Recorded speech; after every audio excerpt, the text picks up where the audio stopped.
4 amis d'enfance, donc on se connaît depuis de nombreuses années. Après, le projet est né pendant le Covid. En fait, on était tous à l'arrêt, donc on cherchait comment s'occuper. On a commencé à créer des paniers de légumes. On aidait un agriculteur du coin et en fait, on distribuait ces paniers de légumes aux gens qui étaient bloqués chez eux. Et en même temps, ça aidait l'agriculteur qui n'écoulait pas son stock. Du coup, on a cherché un moyen de pérenniser un peu l'aventure. Donc, on a prospecté différents lieux et c'est vrai que le lieu ici collait parfaitement parce que il y avait à la fois de l'espace, de quoi faire une vraie scène ouverte. Et en trouvant ce lieu-là, ça semblait évident ça avait tellement bien marché qu'on voulait retranscrire la même chose mais en plus grand, quoi. Mais évidemment, les choix ne sont pas faits de façon unilatérale, mais vraiment Les quatre ensemble. On essaie de réfléchir de façon collégiale, donc il y a beaucoup de temps de réunion, etc.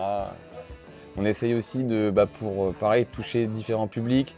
Là, on a vraiment une cuisine travaillée. Là-bas, on est plus au food truck sur une partie street food avec des choses à manger avec les mains. Et du coup, l'idée, c'est de plaire à différents publics. C'est sûr que les jeunes sont plus attirés par le côté burger. Les familles, ça va plutôt être les plats, etc. Le lieu a quand même garde son âme. Mais c'est un lieu qui date du XVIe siècle.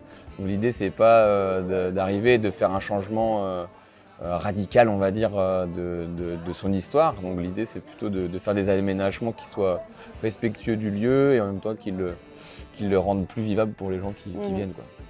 Amadou et Mariam qui sont passés par là. Ouais, Amadou et Mariam. Julian Marley, non, il y a des gens. Dan Arbraz, le fils de Bob Marley, Julian Marley.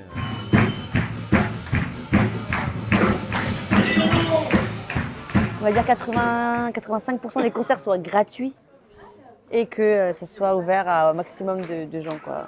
Oui, amener la culture en milieu rural et la rendre accessible pour tous.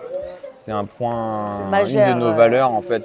Mais bon, on a fait amener à Plestin des stars de renom qu'on n'a pas forcément l'habitude aussi de voir dans ce genre de petite commune, quoi. Donc c'est aussi un atout pour la ville.